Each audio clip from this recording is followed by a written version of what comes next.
Hello and good Friday morning. Welcome to Journey Through the Eyes EMDR podcast. And friends, EMDR is incredible. But what's more incredible as we get started in our podcast today, we got to give a good birthday shout out to my beautiful co-host and bestie, Miss Kathy Couch. Yay! Kathy, happy birthday. Yay! 44 with two 4-year-olds. Yes, the power of four, y'all. So please show Kathy some love this morning. We're so honored, so just proud. You are such a beautiful and incredible soul. And I'm so honored and privileged to be moving through space and time with you, Kathy. So happy birthday. We just had to plug that in, okay? Yes, Um, thank you're so welcome. And so, friends, you are tuning in. You know that we've shared EMDR. The mission here with Journey Through the Eyes podcast is to both share those important, powerful, intentional, critical conversations for both new and seasoned clinicians about EMDR therapy, how to build your amazing private practice, and y'all. We are here for it. So, I'm one of your hosts. I'm Tamera J. Brown, licensed professional counselor and EMDR consultant in training. So grateful, so honored to be here. And I want to introduce my amazing birthday girl co-host, Miss Kathy on the couch. Kathy, tell the folks about yourself. Yep, I'm Kathy Couch. I'm out here in Twin Falls, Idaho. I own Rewired 360, which is a provider side that teaches and trains EMDR. And then I also own Willow Creek Counseling that does intensives and EMDR intensives and couples intensives on the Gottman method. And we're just building up to our basic trainings for EMDR. And I'm a consultant. And then my specialize in grief, death, dying, and bereavement. And so that's kind of my specialty there. Awesome. So, y'all, we have an amazing guest. I have been so excited about this conversation. We have Miss Rachel. Rachel, can you tell me how to pronounce your last name so I do not butcher it? Okay, Elitis Badre. Oh, Miss Rachel. I'm gonna say Miss Rachel, so I don't chop it up. Okay. But folks, Rachel is incredible, and she is a marriage and family therapist who specializes in trauma-informed care. She uses, y'all, which I think is incredible, play therapy, body attunement, and the expressive arts in her therapy work. What I find is so incredible and beautiful is also she's very passionate and working with queer and neurodiverse clients. And it's just powerful about providing affirming and unconditional support. And so I'm so grateful, so honored, Rachel, that you have joined us and willing to share time with us on today. Tell the folks a little bit of who you are, where you are, and share a little bit more about you. Okay, well, thank you for having me, ladies. I'm coming to you from San Diego, California. Nice and sunny here today for sure. I received my master's from National University in San Diego, and the majority of my training has been in trauma, child development, and play therapy. Before I was licensed, that was actually solely what I did. And I've had a private practice since 2021, and it's called All People Counseling because I am really motivated to make sure inclusivity is really prized out there, and I want people to embrace the full spectrum of their identity inside and out. I love that. I think that that is so beautiful. And um, you said something that really, I think, just resonates for me. And I think it's just in alignment with the time that we're in. It's just that inclusivity, right? And so holding space, everybody is welcome, right? I'd like to say, Rachel, mental health is not a luxury, it's a Yeah. necessity, and it's for everybody, right? Yes. And so, Kathy, I want to toss this hot mic over to Yeah. you, and let's get this conversation started about EMDR and somatic work. Yeah, I wanted to just comment there about EMDR mental health. If you have a brain, mental health is for you, right? Even, I've been Mhm. kind of focusing on animals. I got a new cat. And so it's like, really like, what kind of environment do you want their brain to experience? Playfulness, comfort, and, what are you going to do for your brain to be able to heal. Tamera and I have been on this idea of healing the healer and making sure that we're healed, and we're doing our work when we provide this therapy. And so one of the things I think that stands out about EMDR, and I'm curious kind of how you experienced this, Rachel. I'm not sure if you were in a somatic realm prior to EMDR, but one of the things that we are working on is understanding that the connection with EMDR is a bit different than the narrative therapy because of this somatic part. I've been on this week, I've been saying the issues are in the tissues. I came up with that, y'all. That's mine. I like that. It. But I'm curious if you could just give us your background on mind-body connection, and kind of just start us off with your experience there with the somatic work and talking about that. Oh, yes, of course. Thank you. So somatic has always been integrated in play therapy. So at the onset of my training and my practicum and associateship, definitely including progressive muscle relaxations, really connecting with the body. And at that point, after going to school, I was already aware of how much trauma resides in our body.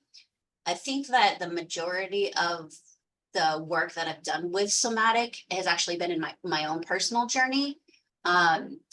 So I have a high ACEs score, and I didn't really feel my body very well for pretty much all my 20s.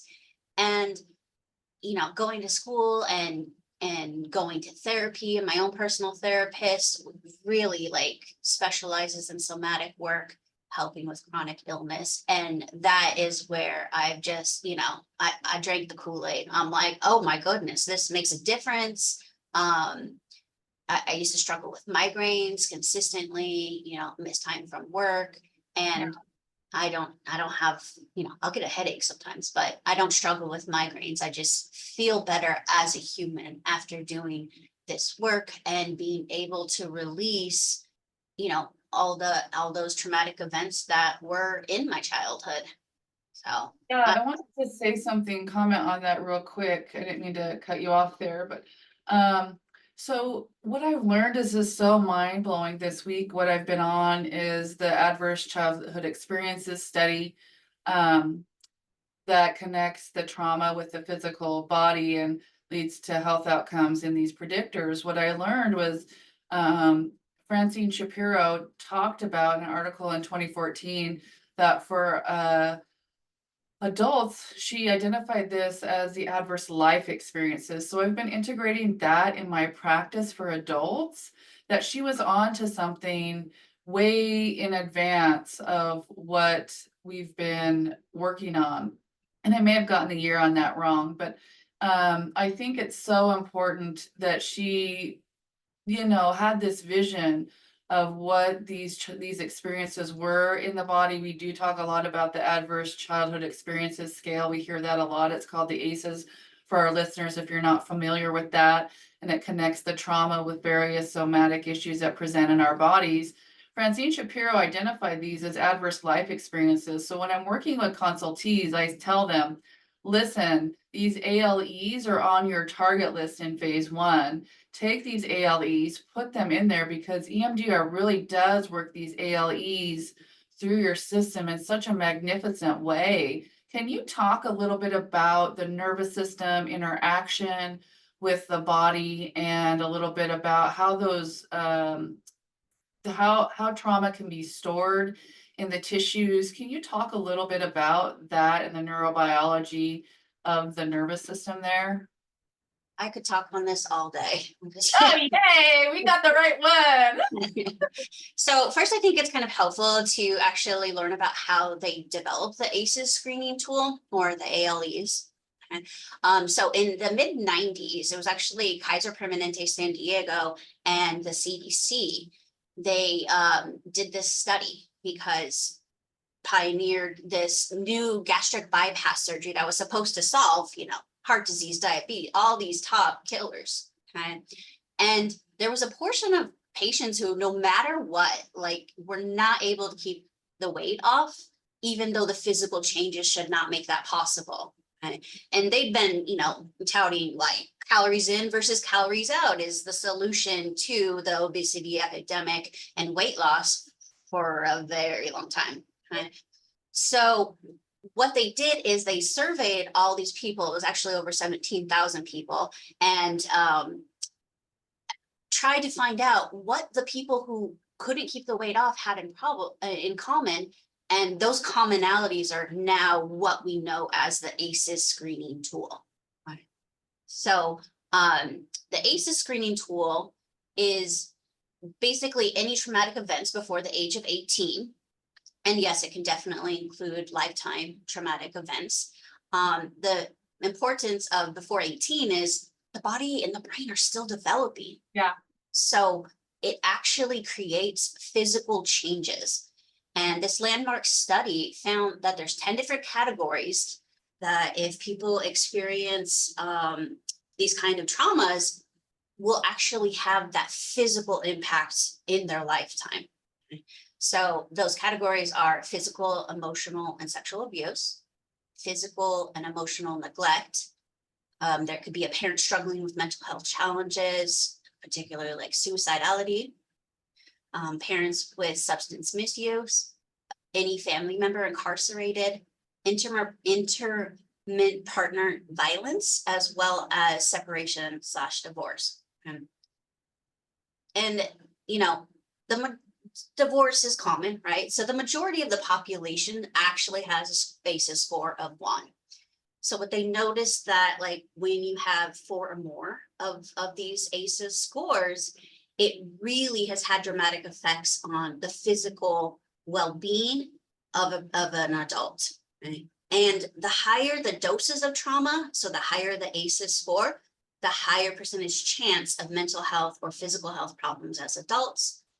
That could be anxiety, depression, substance use, as well as things that we wouldn't think would be associated with trauma, but that's like heart disease, diabetes, obesity, autoimmune disorder, and cancer. And so I have a direct quote from Dr. Nadine Burke-Harris. She's the Surgeon General of California. She's no longer. And so this quote is, childhood trauma increases the risk for 7 out of 10 of the leading causes of death in the United States.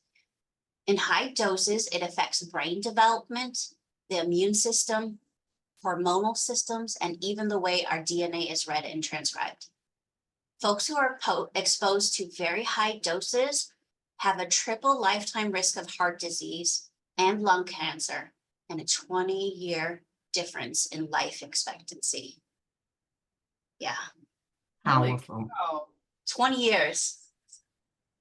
20 years. So. Powerful. I have to step in here because this is a conversation, and I'm just going to peel it back a bit, because what we're talking about, right, is the mind-body connection. yeah. And how, for a lot of people, what I'm discovering is for a lot of folks, and no fault of our own, because we live in a society that we're busy, right? And just keeps us trying to survive and trying to make sense of stuff, And the thing that I appreciate about what both of you all said was you honed into the reality of whatever's going on in the mind will show up in the body, And I just think that I would love to see more conversations for us as just a human species on the power and the reality of the mind-body connection, and how the ACEs study, I love quotes, and there's a quote that says, if you want to understand the end of a thing, look at the beginning. If you want to understand why a thing is in the state it's in now, look at what's going on and what happened in the beginning. And I think that a lot of the times, right, and just because we're human, you know what I mean?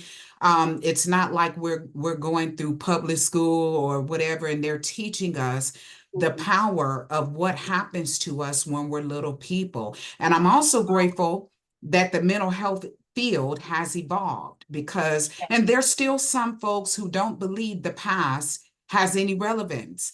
on who we are today. But as Dr. Francine Shapiro shared with us, the past is present.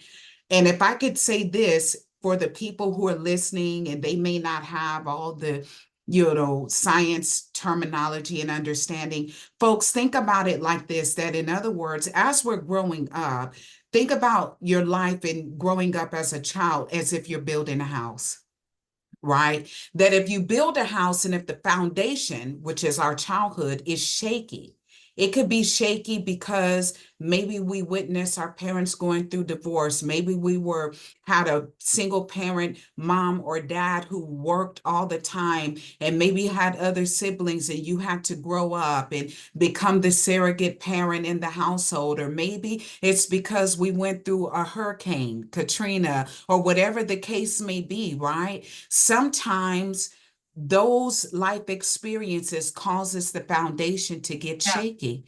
Okay. I gotta also say this because I want to speak for those who may not have gone through a big major life event and they don't realize Right. being little people and you need to be seen, heard, you need hugs and you didn't get that.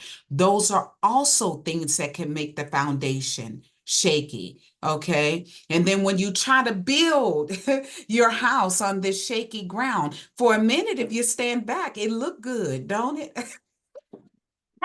It looked good until life, until storms, until the winds, until you start trying to add people, and then you start noticing all the creaks and the leaks, and the foundation is just shaky, and it's hard to build something solid that is resilient and standable on it, right? And so I just wanted to say that and say that the conversation we having today about that mind body connection and what's showing up in the body, as Rachel mentioned, right? And those physical health symptoms, how they all can be connected by things that we're carrying from things we witnessed in the mind. And I digress, Talk right? about this here for just a second. I want to honor you, Rachel, for your research and foundation and giving us the really good framework for this study. I think that's imperative to this conversation. So I wanted to say thank you for bringing to light those issues and those categories. I think it's very, very powerful. I think a lot of times people don't understand how the impact of those categories, such as we mentioned, divorce, can really impact those health outcomes. Now, this is what's been on my mind. I'm watching this Netflix documentary. It's called Athlete A. It's been out for a long time, and it's about the United States Gymnastics Association and how they have socialized gymnasts into this culture of sexual abuse perpetuated by the doctor Larry Nasser. And so he was eventually convicted. But what this documentary showed was the progression of in the beginning, we had these adult females that were engaged in the sport, and then we eventually transitioned into pubescent and prepubescent girls and celebrated their success over time. So these women were getting younger and younger. And so one of the athletes on there had said, why are you coming out now? And the interviewer asked her, and she said, well, because that 14-year-old girl couldn't come out, but I can now as this adult female. And I think that working with those fragile minds, those fragile brains that are going through this experience where they had molestation, they had continued abuse, these physical symptoms, and then the pressure of performing in the Olympics, even with pain. I just got to the part where it's with Carrie Strug, and you can see she's limping before the vault, and then she has this vault, that even I remembered. And she landed it, but just on her foot, it ruined her foot. And to celebrate this idea, this actual physical pain, because she got the Olympic gold. And so I had to reflect on my own interpretation of she got the gold, she worked so hard. And this coach, Bella Caroli, in the documentary, it talks about the ranch, and he was from Romania, and some of these practices where he would indoctrinate him and his wife these girls into physical abuse, slap them, tell them, these emotional abuse comments. And then these physical realms where one of them talk about what she was sick and she lost 6 pounds, you need to maintain that. And so this culture really in the USA gymnastics realm came out where they're perpetuating the abuse. They had reports of this man, this doctor, Larry Nasser, touching them, and they would report that. and they would say, oh, this is normal. Even with the parents in the room, he, continued grooming these gymnasts and these athletes. And one of their comments was he was so nice, right? So he was such a contrast to this lifestyle that they had been exposed to, that he was nice, he cared, and then he was doing, in my opinion, more egregious things than the people that were engaging in physical abuse and mental abuse. So you have these girls, these fragile girls, right, on there, physically, emotionally, and sexually abused, getting the gold. It's like, oh my gosh, what's going on in their brains? And now as they're adult gymnasts, they're looking back, and so really shifting that culture, to where they're feeling protected and safe. But their bodies, right? It's all focused on their bodies, the performance of their bodies. And it's just been really profound for me to realize, as we're talking today about the impact of the ACEs score, how that impacts their body, and how over time, we have celebrated that, even unknowingly for myself, as I take personal responsibility for that. It's just been impactful, right? And so I think even becoming more aware of those environments is, how do we become responsible for that? Definitely. Also want to add on that the people who were saying, oh, that's okay and that's normal, that's also reinforcing the abuse and trauma. So that can be, another type of trauma, that invalidation, it just takes away people's power. It's really profound how much it affects, our bodies. What I love about ego state work is that we can repair those, though. So this is the problem. I like to get into the solution, right? So what we can do as therapists is work in ego states as your right now self. So let's go back to the, gymnast example. This 28-year-old self, I'm just guessing at her age, can go back to that 14-year-old gymnast, and we can repair that through EMDR. We can rewrite the neurological pathways. Tamera has a great story, great comments on rewriting the story in our neurological system. And I think really we can go back and comfort that kid that didn't get what it needed in our right now selves and create a whole adult. And I think that what I would say to, those children is it's going to be okay. Those traumas that you're experiencing, you might not process until you're a lot older. Find a trusted adult just to be with you, and just know sometimes those aren't going to be processed until later on. I did want to acknowledge that August is Teen Mental Health Awareness Month as they're going back to school. So acknowledging that and being able to help kids and teens going back to school in that environment. They have a lot of different social impacts, right? In this, media realm, the technology realm, and the social realm, and this loneliness part. So I think a lot of these mitigating factors can, present with this different symptoms. But I just wanted to say there is hope. If you're an adult that has a high ACEs score, as an adverse childhood experience, you can heal with, I use EMDR. It's not the only modality. It's the one I believe in and have tried, tested, and true to myself and my practice. But I just want to say that is possible, that you can go back and repair those wounds. Ooh, I got a juicy question for you, Rachel.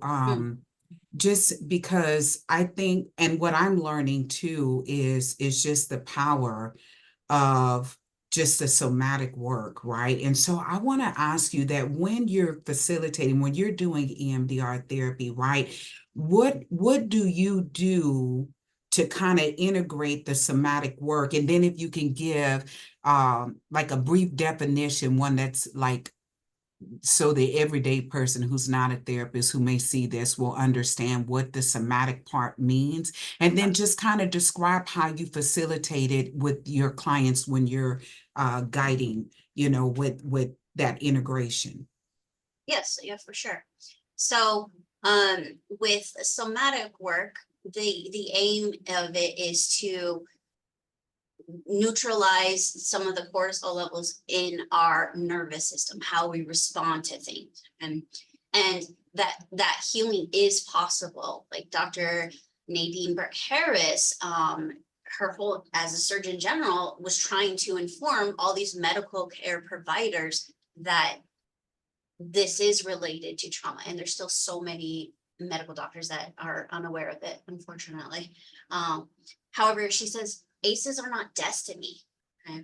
So using EMDR can definitely be helpful to rewire that nervous system. And then having ways to address the specific effects of trauma. We now know that the physical changes happen in the body. So during the traumatic events, we can go back and sit with those parts, sit with them, and have a different perspective, have a less objective perspective that is maybe not as traumatized and not having the same physical responses. So one thing that you can use to do somatic therapy and incorporate that in trauma treatment, it just really focuses in on the mind and body connection. And it complements trauma treatment really well.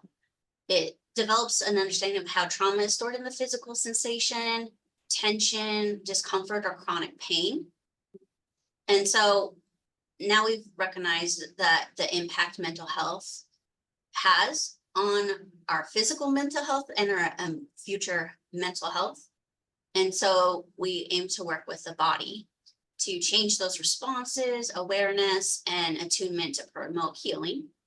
There's techniques like mindfulness, breath work, yoga can be great to help relieve tension, just really slow down that process to be able to, in a palatable way, in little bite-sized chunks, regulate those emotions. And it helps people reconnect with their bodies in a safe and supportive manner. And it can also complement somatic work can also complement other theories like EMDR, CBT, or psychodynamic therapy. And it allows to access those memories by making it in bite-sized chunks. And it just leads to a more comprehensive, deeper, and oftentimes more holistic healing process. Oh, Rachel, I love that. I've been sharing that one of the things that I so appreciate about EMDR therapy, and that's not to say I could not have discovered it in any other modality. However, EMDR has really helped to anchor for me, again, the power of the mind and the body, and how oftentimes, again, because we just don't know what we don't know, and we don't often recognize, and then we live in a culture that just is so judgmental, so dismissing oftentimes of the body and the shape of it, the size of it, what's missing, and whatever the case, whatever the story may be. But when we start doing this beautiful healing work, oh my God, where we're able to, in bless neuroplasticity, Yes. that what we've been through, though we've been through it, we don't have to continue to go through it in the mind, in the body. If we just can call for the courage, right, to lean into, to learn how to listen, how to get connected to the body. And I loved how you talked about yoga, because for me, as a woman of color who has done some of her own healing work and is becoming a more healed human because of EMDR, because of yoga and amazing mental health therapist, right? Can you talk a little bit about, because in my book, there's so many people brown folks really too, who just don't know, or they've been taught so many negative things about yoga that prevents them from stepping into it, not recognizing how this incredible, and then you could do it from your own. You could do it on your own, and you could do it from your own home to help your body to heal. Can you share just a little bit about what you know, and how maybe you support your clients in practicing yoga and things like that, and what that looks like for you? Yeah, absolutely. So I like to think of the whole body of somatic work is actually kind of like learning to swim. Okay. there's been times where we just throw people into the deep end. You're going to sink or swim. And that can be like talk therapy for a lot of people, especially if culturally that's not okay in your family, or, don't show weakness. And those kind of messages are given to a lot of people, especially people of color. So with somatic work, it helps. It doesn't have to necessarily only be in the client's in the therapy session. And you can first develop a way to reinforce, maybe you got a shaky foundation, but guess what? We're gonna go, sturdy it up and make it more secure. Right? And you can do that by like running your hand through the water, right? Making sure, letting your nervous system know it's okay to get into that pool. Then moving up to maybe sitting your feet hanging over the edge of the water, right? When that's okay, your nervous system realizes like, okay, I'm okay.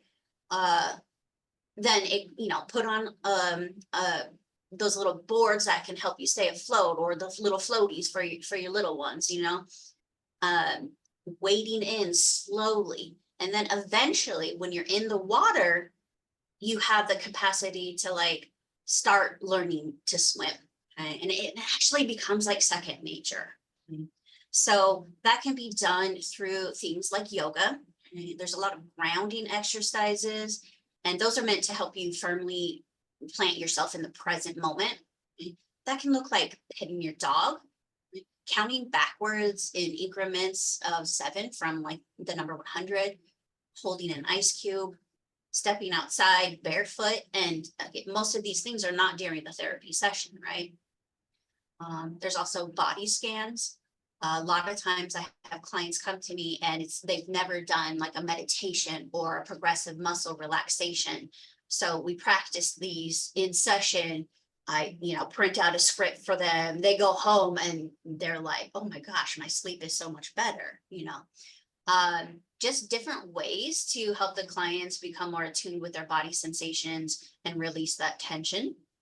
And the body work, that's things like yoga, stretching. We do a lot of stretching in session.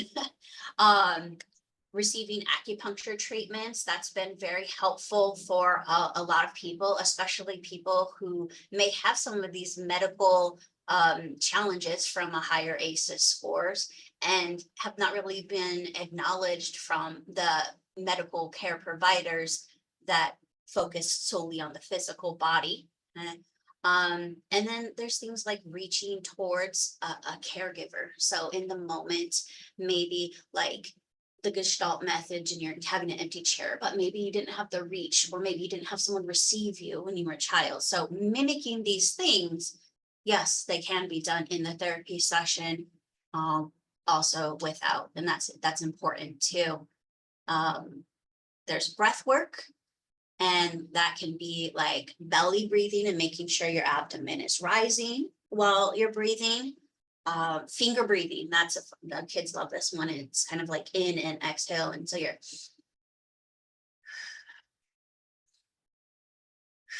crossing the meridian of the body also. Ujjayi, which is a victory breath in yoga, that can help regulate the nervous system, lower blood pressure, reduce anxiety. And these things generally just decrease the hypervigilant response that we have. And then lastly, my favorite is mapping your nervous system. This was something that was like very foreign to me, that I was like, oh no, I'm pretty calm, cool, and collected. Maybe on the outside, but on the inside, my nervous system was doing this like a lot throughout the day. So doing that and being mindful of what kind of things are going to cause triggers, even if outside it looks okay, you're not loud, but inside it's really loud. So that could be like running late, that could be your teenager talking back to you. What kind of things in your daily life is going to make some movement. And when you get practice with noticing where your body responds to situations on that scaling, then it allows for the awareness, and you can have flexibility with how you respond to that. So just changes all over the body. I just love this. And the reason that I love this is because my heart for all of us as human beings, every single community, um, as Kathy so brilliantly said at the start of this, if you got a brain, then mental health is for you. I love this conversation and the fact that we're airing it live because I want to see more people of color hear these conversations to recognize, right, that you are a living human being and your mind and your body has incredible systems that need attention, that need support. And there are really things, healing is possible, change, transformation. And I loved how you normalized. It felt so good to watch you doing the breathing in and breathing. I was like, ooh, I like the way that feels. But to normalize, can we just normalize the fact that we may look all well and pretty and together, but inside, sometimes there's lots of ways, sometimes it's lots of noise, and that doesn't necessarily mean anything is wrong with you. You are human. But what we have to learn how to do is navigate. We need switches, if you will, to turn the volume up, turn the volume down, kind of quiet the noise and all the things. And all these beautiful techniques or powerful strategies that we can use if we're open and willing to, as you say, kind of step into the water, okay, to discover and practice some new things to help ourselves. So I just appreciate you, what sounds to me and looks and feels to me, and just normalizing what we're really going through internally in our mind and in our bodies. And however it could be uncomfortable for some, but just recognizing that, you're not alone, right? You're not alone. And there's things you can do to support and empower yourself, and healing is possible. Healing is definitely possible. And I also want to say, like, we're sticking with that learning to, learn how to swim. I don't know if any of y'all been like paddleboarding before, but it can be pretty anxiety provoking. But it's also empowering to, hey, maybe I'm not that trauma I know is not stored inside my body, new things coming up. So these skills don't even just like, okay, we're gonna sturdy up the walls and put, more reinforcements in them. It helps with the future too. Like, when you're 20, usually you feel like you're kind of on top of the world and things are going well. And then you realize that there's differences between you and others. And looking at, how people portray themselves can make a big difference in how we put what others see, our mask on. Especially if you had a lot of trauma when you were younger, that you couldn't have a lot of feelings or you couldn't put your needs out there. So by learning these skills, not only is it helpful for, the now, you're going to be able to, okay, I'm going to go paddleboarding. Then you're going to sit on the shore with the paddleboard. You're going to, test the water. You'll lay on your stomach and paddle before you start, getting on your knees to paddle. You're going to secure your leash, put on a life vest, and then before you're able to stand. But it gives you that confidence to know that I've managed these things that have, maybe been rough, and I can do even more. And those things that may have ruffled your feathers are like second nature now. What I love about this conversation and that metaphor with the swimming pool, my kids just are in swimming lessons this week, so it's on the top of my mind. But really, it's what you're talking about is phase 2 in EMDR, this resourcing, making sure that our body can tolerate what's going on, and that we're in charge with the skills that you just mentioned, yoga, making sure all of those skills are on board. When I went to, EMDR training in phase 2, I thought it was just safe place and, light stream and container. I thought those are the resources you use. And then as I'm getting, certified and becoming a consultant, I'm realizing, oh, it can be all the things. Whatever's going to take that subjective unit of distress score from a 10 down, any of those interventions can be used. And it's so empowering for patients to realize you already have what's on board. I'm not going to tell you to do yoga. I'm going to reinforce the fact that you do it. I'm not going to tell you to go to your garden and cut the flowers. I'm going to reinforce the fact that you do it. And as I'm listening in the sessions, I'm writing those down. And when we get to the part where they're stuck and I say, oh, can you imagine yourself in your garden tending your flowers? They're like, yes, and that reduction in the system and that stabilization and the fact that I heard them is so magical. And so these really can be integrated into a really beautiful way with therapy as we continue to use these things over time. That's all. I think that when it comes to, the work that we do as therapists and looking at how in this, conversation with Rachel today, and all of the incredible ways, the playfulness, we just saw a brief demonstration of that and how we can serve kids, how we can serve people from all different walks of life and who have gone through so many different things. But the greatest thing that I love about the conversation today is honing in and recognizing that as human beings, we all have faced our share of storms. Yeah. Some of those storms started very early in life. And even though we've all faced those storms and we've gotten here and we've managed to get ourselves here, and most times you find, right, with the clients we serve, many of them, though they've been through a lot of hard things, they are so strong and resilient, and they've been trying to heal, they've been trying to recover, but they still just notice, okay, I'm still not feeling that sense of wholeness. It's still hard for me to receive love. It's still hard for me to reach for my dreams. And there is a pathway to healing that makes healing very much so possible. And the thing that I love about braiding EMDR with somatic work is how it can deepen that healing process and do this, restoring not just, Yeah. the client's mind, but restoring their relationship with their body and learning how to get more anchored in trusting themselves. Do you all witness that? Right? Isn't it How many divine? times I've said something, where do you feel that in their body? And they're like, what? Yes. I don't know.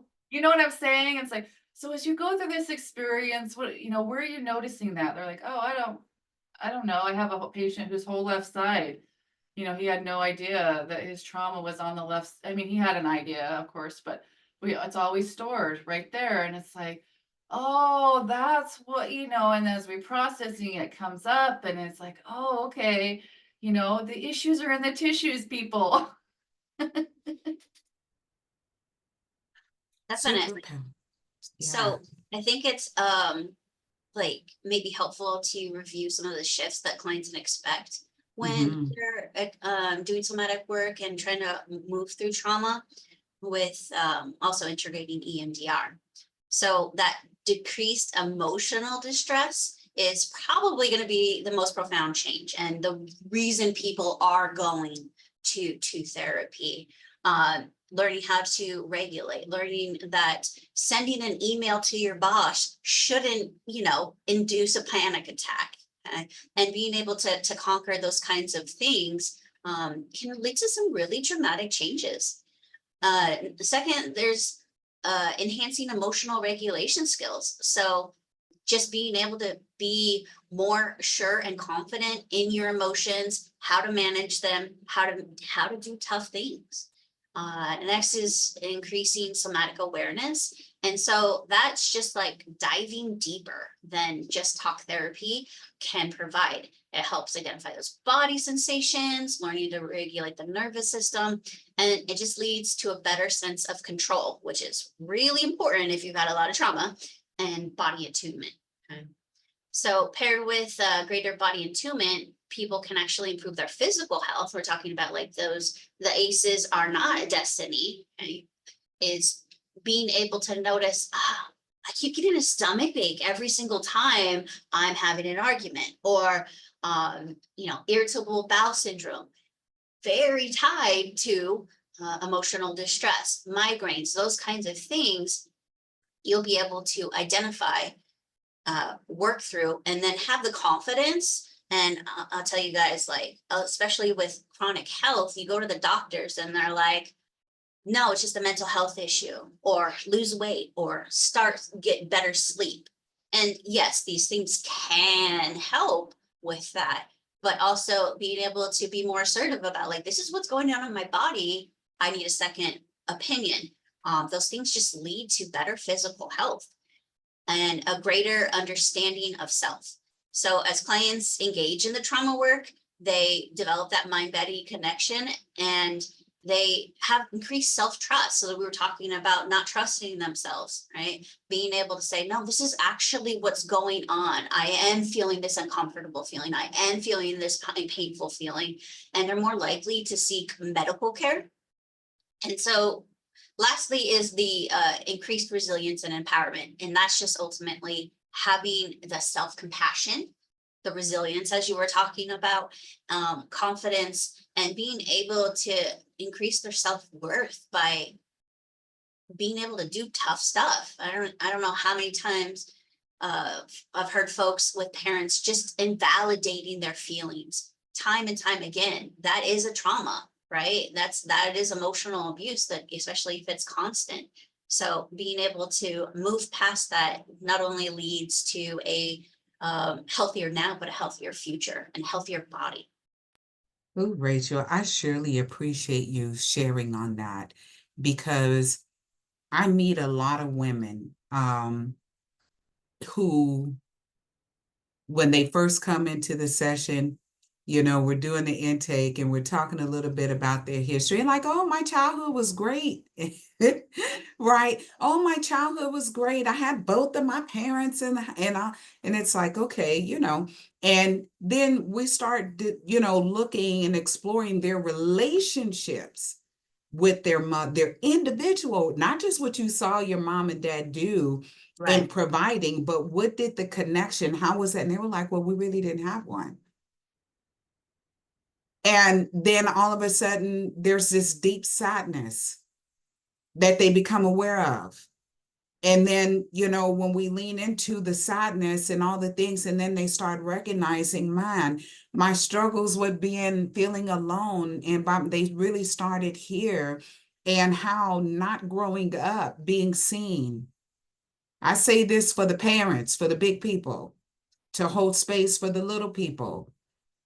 Our children, and children are more susceptible, right? Because they don't get to choose where they grow up. They don't get to choose. They don't get a say in how their parents speak to them, treat them.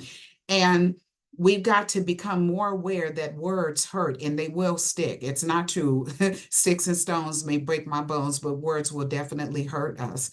And how we need to recognize when our children, their feelings are very valid and need to be validated. And when we, whether it's intentional or unintentional, right? We live in a time where we can learn. I tell folks all the time, I say, listen, you may not have known what to do then, but be proactive, because get them Dr. Google fingers and them TikTok fingers working. There's so much information for us to be more proactive in feeding ourselves information to better ourselves, right? But to recognize dismissing, invalidating, minimizing, shushing children can lead to deep hurt and unresolved trauma that will carry with them into their adult years.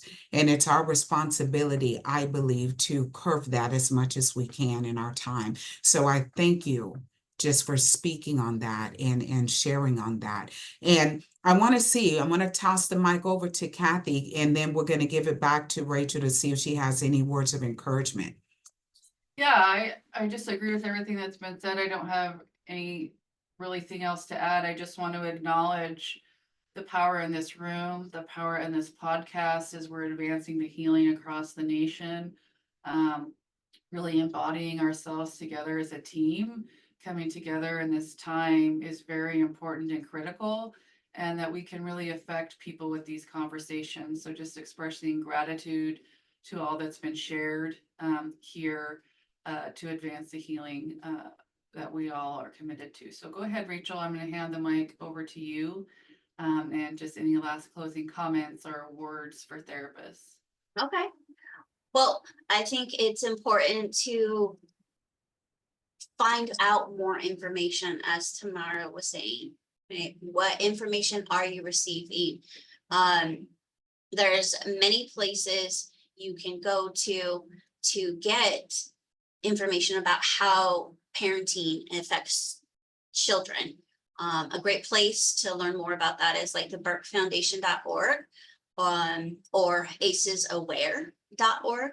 Right? So that does definitely have a plethora of information to help seeing how that trauma impacts health and what you can do to make those changes. Maybe you didn't know that saying that to your child was hurtful or painful. You'd be surprised at how much like a sorry can do. Okay. Also, if you haven't read the next, the best-selling book, the New York Times best-selling book, The Body Keeps the Score by Bessel van der Kolk. That book is really palatable. You don't have to be a therapist to read that, and it really informs how trauma is impacting our bodies and how that can develop unhealthy patterns.